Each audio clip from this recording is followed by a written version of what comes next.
Сәлем қыздар, қалайсыздар? Бүгін сіздермен менің басымдағыдай косынканы тоқитын боламыз. Қазіргі кезде хит косынка. Міне ұстау орамал міне осындай болып тұрады. Өте әдемі және оңай, тез тоқылады. Міне басқа тақпаған кезде міне осындай, көп түсте осындай кішкентай размерде өздеріңізде тоқып алуларыңызға болады. Мендегі размер қатты кішкентай емес, кейде интернеттен көріп жатамын, тоқып жатқан қыздарда размерлері қатты кішкентай да, мынандай болып тоқиды деп примерно.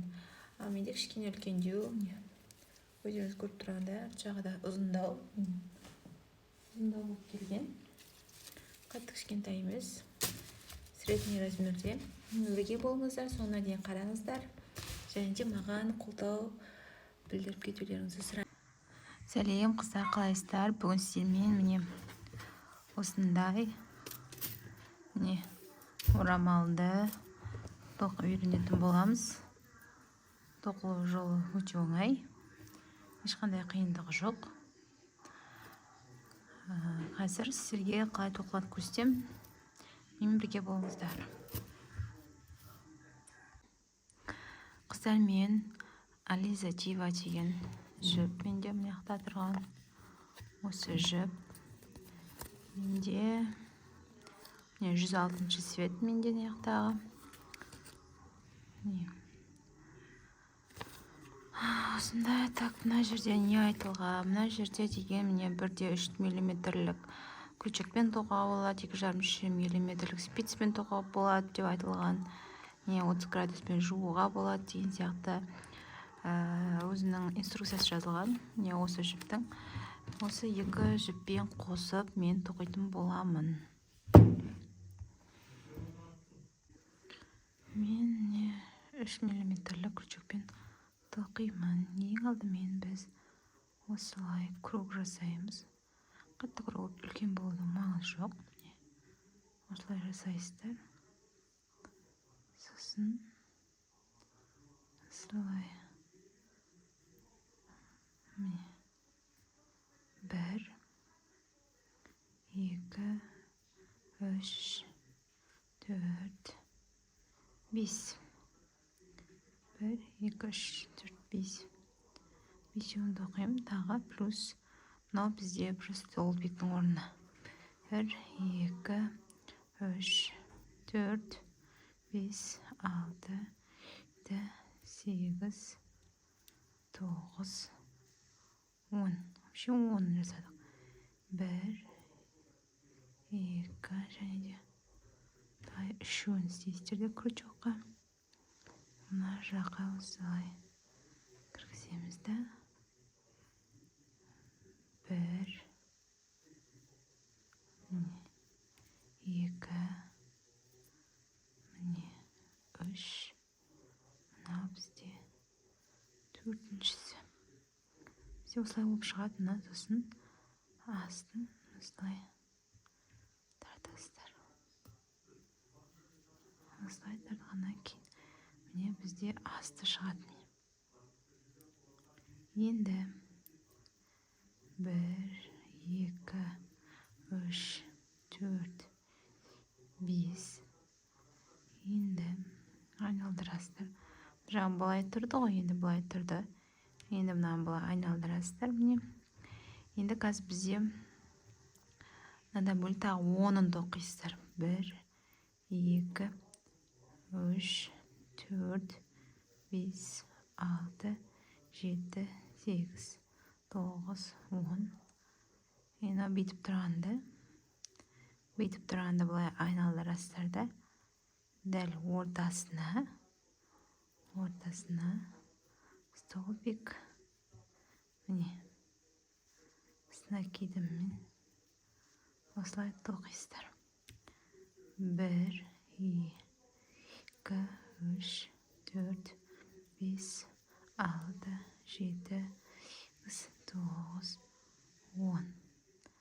10-ын тоқыдық. Енді 1, 2, 3 деп аласыздар. Енді мына жерден 5-шіні аласыз. 1, 2, 3, 4.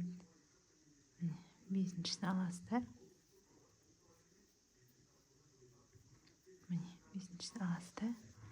Мына жерге біреу, мынау екеу,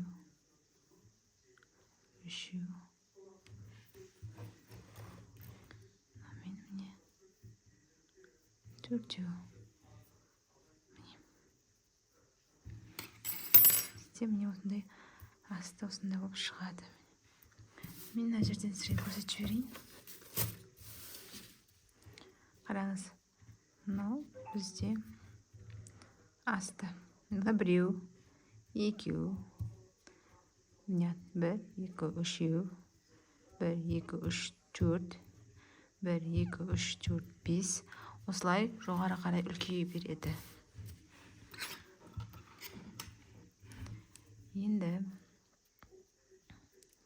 Енді біз мына шет жақтары не? Олар өзгермейді.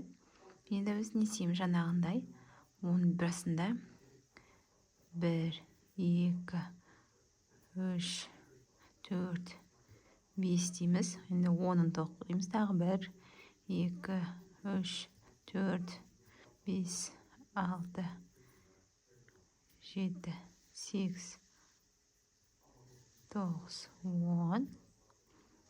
10-ын тоққаннан кейін жаңа бізде бұл деген былай тұрды ғой. Енді мынаны былай айналдырасыздар. Мына жаққа осылай. Так, дұрыстап көрейін. Былай тоқисыздар. 1, 2,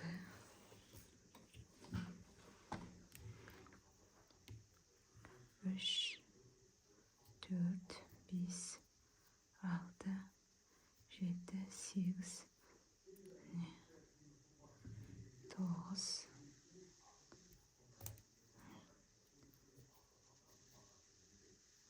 9 және де 10. Дәл ортасынан тоқисыздар. 2, 3, 4, 5, 7, 8, 9, 10, 1, 2, 3, 1, 2, 3, 4, 5, 1, 2, 3, 4. Міне. Біздегі міне мынау шықты. Міне. 3-1 осылай жоғарыға дейін жалғаса береді. Жаңағыны жалғастырып тоқи бересіздер. Міне. 1, 2, 3, 4, 5, 6,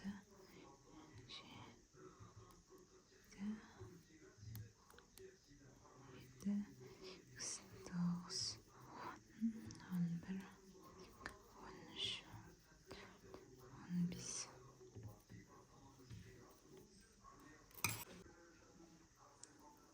Міне. Мына жақтан былай істейміз. 2, 3, 4, 5, 6, 7, 8, 9,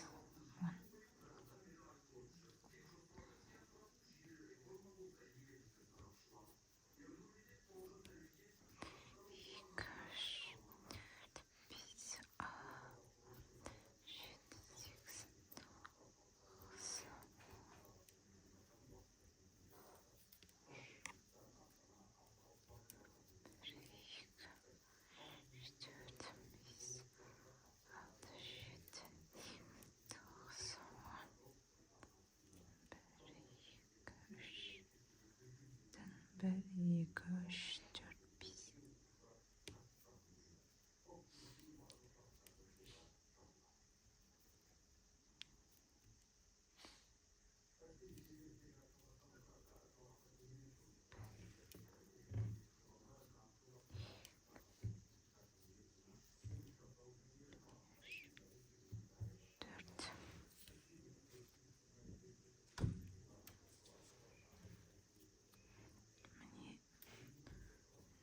да.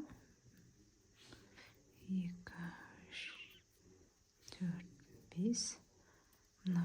Мына жақтағы стойка плюс 10-ын тоқимыз. 1,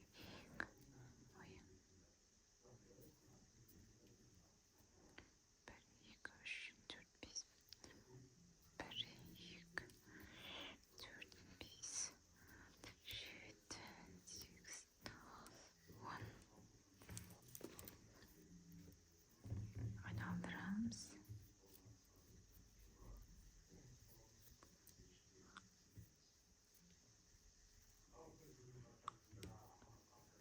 2, 3, 4, 5, 6, 7, 8, 9, 10.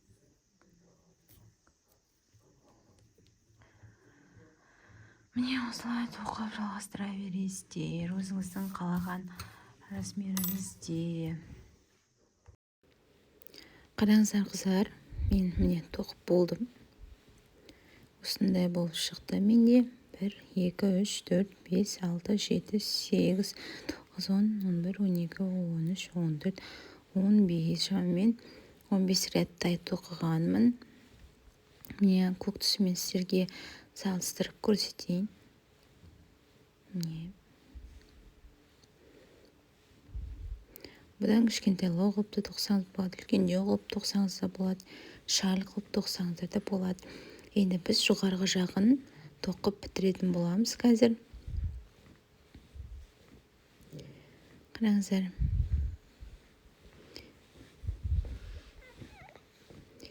Енді шет жағын бітіреміз.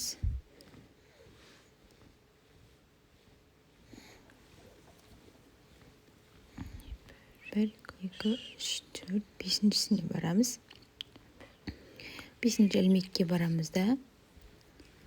Біз тройной столбик тоқимыз.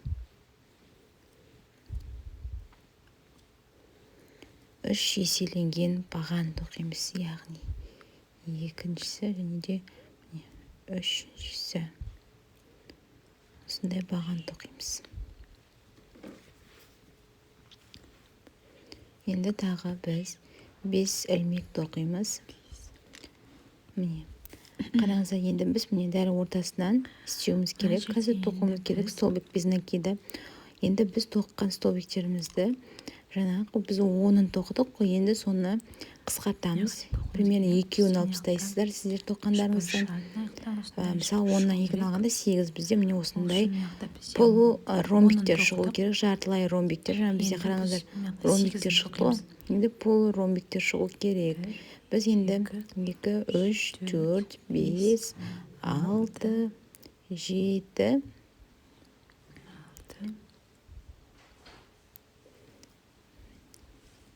6-шысы және 7-шісі, 8-шісін тоқыдық. Енді дәл ортасынан столбик безнакиді тоқимыз. Дәл ортасына. Не, столбик безнакидіміз тоқып болдық. Не, қараңыз, жартылай болып шықты. Маңдай жағы бізде қысқарады.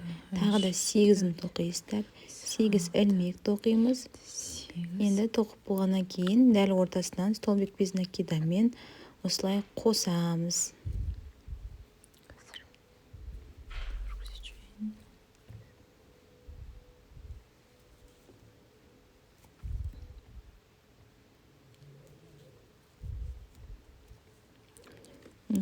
Қараңыздар, бізде осылай жартылай ромбик, үш бұрыш шығады осылай осында. Үш бұрышта, яғни маңдай жағымыз қысқарып жатыр деген сөз. Тап осылай шетіне дейін қысқартып тоқи бересіздер.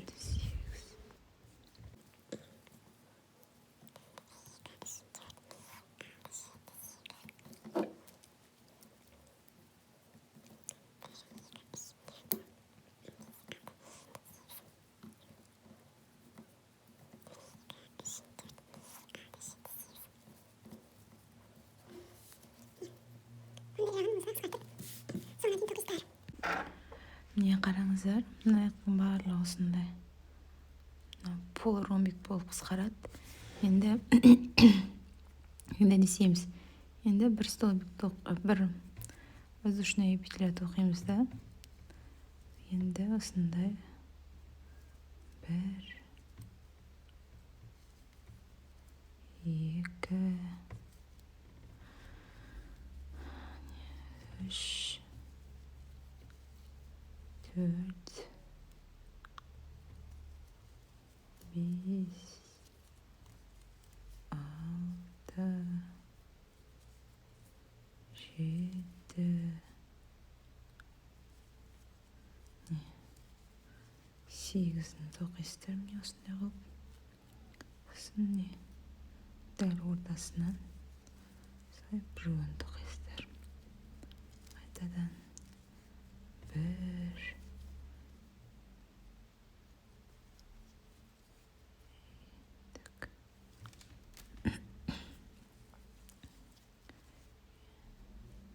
2,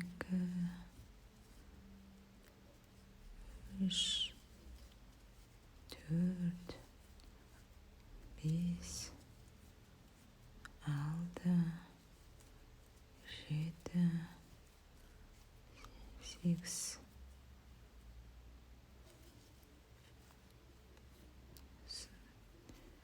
Дәл ортасы тоққан жерімізден тоқисыздар. Мына жерде де 1,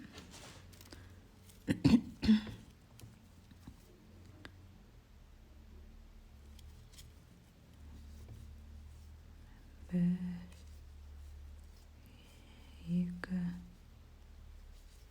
3, 4,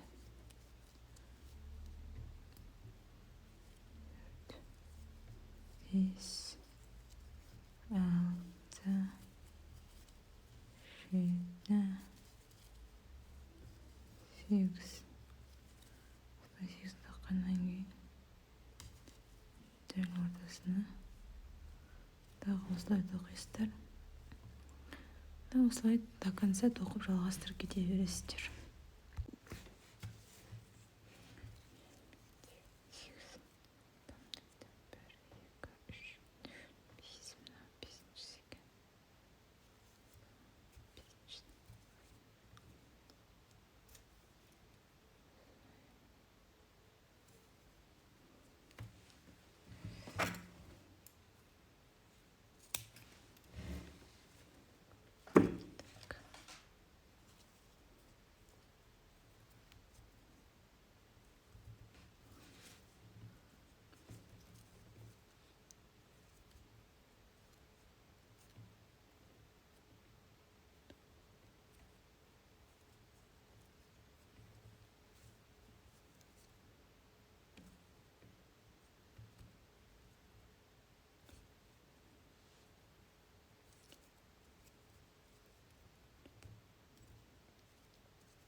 Бетіне ақтан өткізіп тастайсыз полный.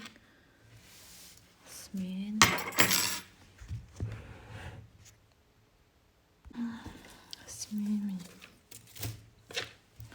орамалымыздың міне бас жағы осында. Тіптен нақты әдемі болып шықты. Міне мына жақтан да жіптіме қарай өткізесіздер. Сонымен қиып тастайсыздар керек емес жіпті. Все, осымен